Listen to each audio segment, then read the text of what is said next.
Asia cup results ఏంటో మనందరికీ తెలుసు. కానీ భారత్ ఆసియా కప్ గెలవడానికన్నా మన ప్రధానమంత్రి మోదీ గారు పెట్టిన ట్వీట్ మెసేజ్ ఇప్పుడు ఇవాళ ఎంత వైరల్గా సర్క్యులేట్ అవుతుందంటే, యావత్ పాకిస్తాన్ దేశం అంటే వాళ్ళ ప్రధానమంత్రి నుంచి వాళ్ళ ఇంటీరియర్ మంత్రి నుంచి వాళ్ళ ఆర్మీ వాళ్ళు ప్రజలు బగ్గుమంటున్నారు. అసలు ఇలాంటి ఒక మెసేజ్ వాళ్ళ ప్రధానమంత్రి పెట్టడం ఏమిటి? సింపుల్ అండి, ఒకే లైన్లో ఈయన తేల్చేశారు. Outcome is the same, India wins. అయిపోయింది. అంటే ఆపరేషన్ సింధూర్ అనండి, లేదా మిలిటరీ కన్ఫ్రంటేషన్ అనండి, ఇవాళ ఒక ఆట క్రికెట్ అనండి, అవుట్కమ్ ఒకేలాగే ఉంది, భారత్ గెలిచింది. సో ఈ మాట ఉంది చూసారా, ఇది పాకిస్తాన్ వాళ్ళు మనల్ని రెచ్చగొట్టారు. మామూలుగా మీరు చూసారనుకోండి, ఇప్పుడు మన క్రికెట్ ప్లేయర్స్నే తీసుకోండి. సచిన్ టెండూల్కర్ ఈయన డక్అవుట్ అయ్యాడు. అయిన వెంటనే international media the God of cricket అంటారు, మీకు ద గ్రేటెస్ట్ ప్లేయర్ అంటారు. ఇలాగ అవుట్ అయిపోయాడేంటి, సిగ్గుచేటు అని అంటారు. సో సచిన్ టెండూల్కర్ ఒక్క మాట కూడా ఈయన మాట్లాడు. తరువాత మ్యాచ్లోకి వస్తాడు, ఒక సెంచరీ కొడతాడు, దేశాన్ని గెలిపిస్తాడు, సైలెంట్గా వెళ్ళిపోతాడు. ఇది భారతీయులకే ఉండే ఒక యాటిట్యూడ్ అండి. హడావిడి ఉండదు, హడావిడి చెయ్యం. కానీ మీరు పాకిస్తాన్ని చూసారో అనుకోండి, గెలవడాన్ని తప్ప మిగతా అన్నీ చేస్తాడు. మీకు అన్ని రకాల హడావిడి మీకు పాకిస్తాన్ వైపు ఉంటుంది. అంటే మనము నిండుకుండ తొణకదు అంటారు చూసారా, అలా ఉంటాం. ఎంతెంత సాధించినా సైలెంట్గా ఉంటాం. కానీ పాకిస్తాన్ లాంటి దేశం మీరు చూసారనుకోండి, ఏమీ చెయ్యకపోయినా చాలా చేసేసినట్టుగా ఒక పిక్చర్ని ఇస్తారు. సో ఇవాళ మీకు ప్రపంచంలో ఏంటి, భారత్ ఎందుకు ఇంత హడావిడి చేయడం మనలో లేదు. మనం అలా ఉండము, మనము పర్ఫార్మెన్స్ మీదే దృష్టి పెడతాం. కానీ మనల్ని కూడా రెచ్చగొట్టిన పాకిస్తాన్ ప్లేయర్స్, నాకు ఇదే ఆశ్చర్యం ఫ్రెండ్స్. చూడండి, ఒక్కొక్కడికి 23, 24 ఏళ్ళు ఉంటుంది. వాళ్ళ పెంపకాన్ని చూడండి. అది ఒక ఆట, అక్కడ మీకు స్పోర్టింగ్ స్పిరిట్ ఉండాలి. ఆ బౌండరీస్ వద్ద నిలబడి మీకు చెయ్యనిది, ఇప్పుడు వాడు షాబాజ్ షరీఫ్ ఏం మాట్లాడతాడండి, మేము భారత్ యొక్క 4 విమానాలను కూల్చేసాము, 5, 6, మొన్న అమెరికాలో 7 విమానాలు. ఎక్కడరా జరిగింది? నువ్వు ఐక్యరాజ్య సమితిలోనే ఇన్ని పచ్చి అబద్ధాలు చెప్తూ ఉంటే, ఇదంతా నీ ప్రజలు నమ్మేసి, నీ క్రికెట్ ప్లేయర్స్ నమ్మేసి, వాళ్ళు దుబాయ్లో ఆ స్టేడియం బయట ఇలాంటి జెస్చర్స్.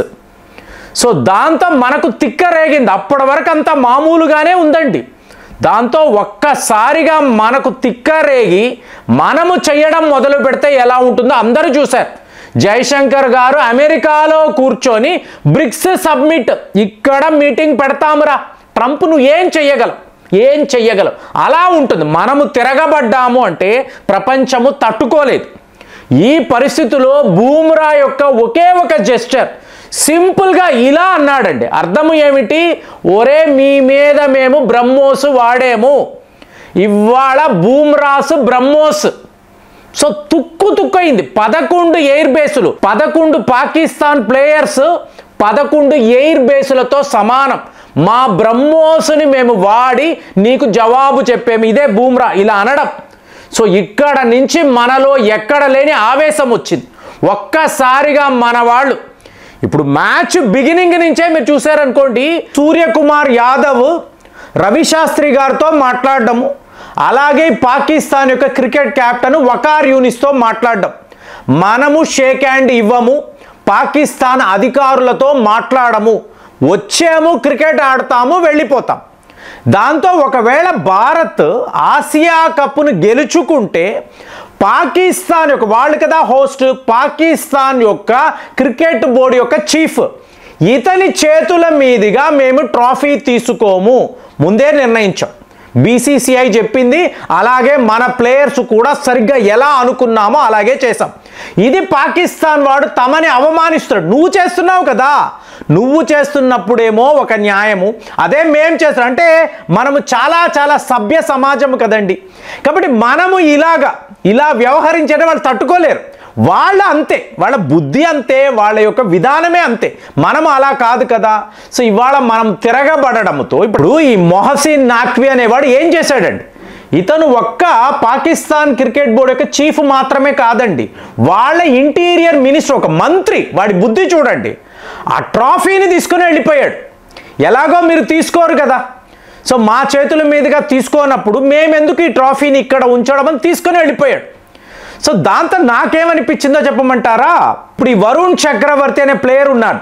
ఆయన ఒక అద్భుతమైన ఫోటో పెట్టాడు. తాను నిద్రపోతూ పక్కన ఒక కాఫీ కప్పు పెట్టుకున్నాడు. సో కాఫీ కప్పు పెట్టుకొని ఇదే మా కప్పు, ఆసియా కప్పు ఇదే అని సింబాలిక్గా, మన వాళ్ళ స్టైల్ అంతా ఇలాగే ఉంటుంది.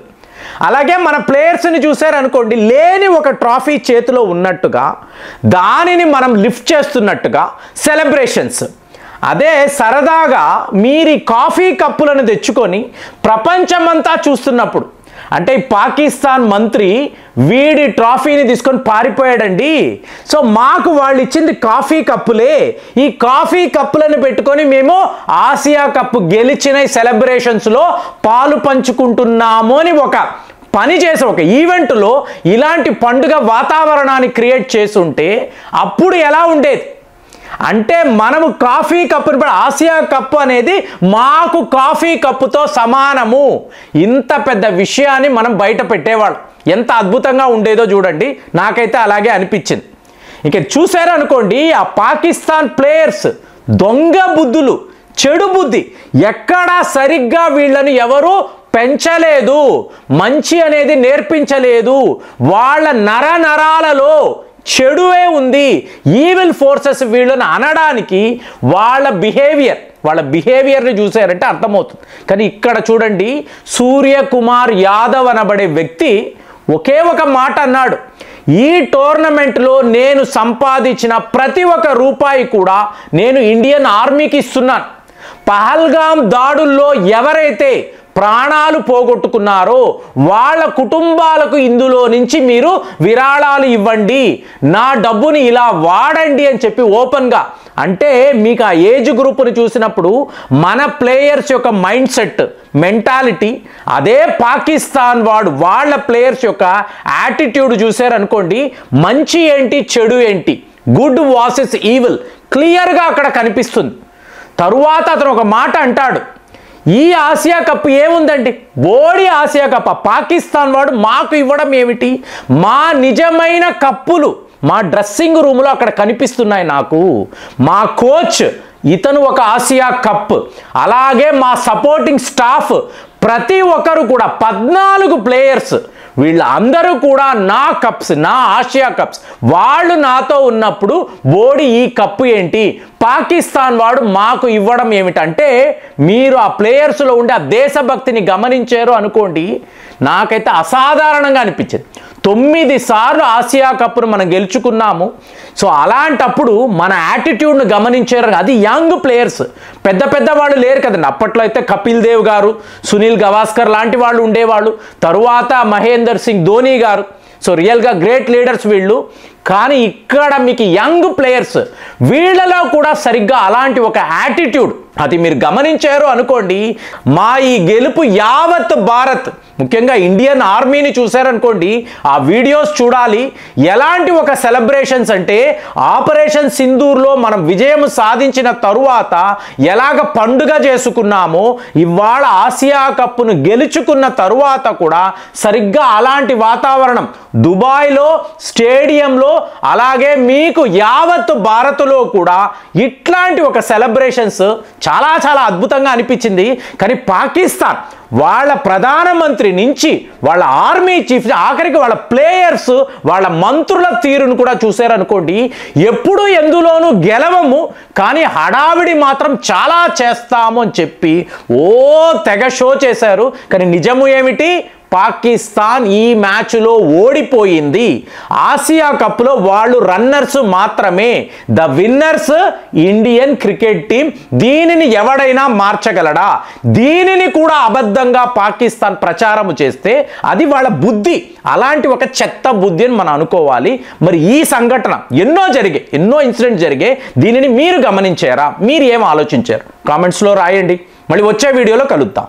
జై హింద్.